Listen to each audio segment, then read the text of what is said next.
নমস্কার বন্ধুরা, আজকে আমরা ভিডিওতে আলোচনা করব লক্ষ্মীর ভান্ডারের ব্যাপারে। তো বন্ধুরা, এই লক্ষ্মীর ভান্ডার প্রকল্পের টাকা ডিসেম্বর মাসে কিন্তু আমাদের রাজ্যের অনেক মহিলারাই পাবেন না।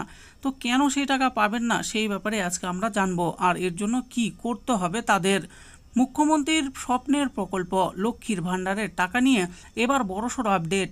রাজ্যের বহু মহিলার নাম বাতিল হতে চলেছে এই প্রকল্পের সুবিধাভোগী তালিকা থেকে। জানানো হয়েছে এই নতুন নিয়ম না মানলে ডিসেম্বর মাস থেকেই অ্যাকাউন্টে বন্ধ হয়ে যাবে লক্ষ্মীর ভান্ডারের টাকা ঢোকা। কি কারণে টাকা পাবেন না, কাদের লক্ষ্মীর ভান্ডারের অ্যাকাউন্ট বন্ধ হতে পারে, বিস্তারিত জেনে নিন এবং সতর্ক থাকুন। এই লক্ষ্মীর ভান্ডার প্রকল্পকে কবে চালু করেছিলেন মুখ্যমন্ত্রী? 2021 সালে বিধানসভা নির্বাচনের পর পশ্চিমবঙ্গের মুখ্যমন্ত্রী মমতা বন্দ্যোপাধ্যায় শুরু করেন লক্ষ্মীর ভান্ডার প্রকল্প। অল্প সময়েই এটি এত জনপ্রিয় হয়ে যায় যে ভারতের অন্যান্য কিছু রাজ্যের সরকারও এর অনুকরণে তাদের নিজেদের কয়েকটি প্রকল্প চালু করে।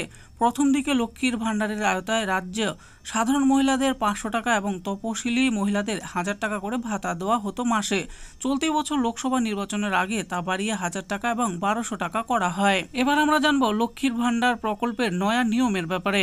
এখন সরকারের পক্ষ থেকে জানানো হয়েছে যে ডিসেম্বর মাস থেকেই লক্ষ্মীর ভান্ডার প্রকল্পের আওতাধীন মহিলাদের ব্যাংক অ্যাকাউন্টের সাথে আধার কার্ড সংযুক্ত করতে হবে।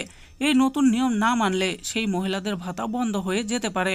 অর্থাৎ যেসব মহিলার ব্যাংক অ্যাকাউন্টে আধার কার্ড সংযুক্ত করা নেই তাদের লক্ষ্মীর ভান্ডারের টাকা গ্রহণে কোনো সমস্যা হতে পারে। কেন এই নতুন নিয়ম লাগু করা হচ্ছে? এটি একটি কঠোর পদক্ষেপ যা সরকারি সুবিধার অপব্যবহার রোধ করার উদ্দেশ্যে নেওয়া হয়েছে।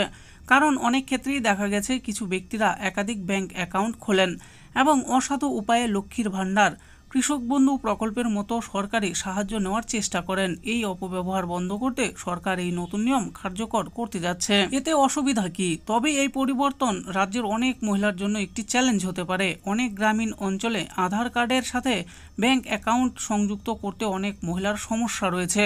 তাদের জন্য সরকার সময়সীমা বাড়ানোরও ঘোষণা করতে পারে যাতে তারা এই নতুন নিয়ম মেনে চলতে পারে। বিশেষজ্ঞদের মতে লক্ষ্মীর ভান্ডার প্রকল্পের কারণে তৃণমূল কংগ্রেস পশ্চিমবঙ্গে একটি শক্তিশালী রাজনৈতিক অবস্থান তৈরি করতে সক্ষম হয়েছে।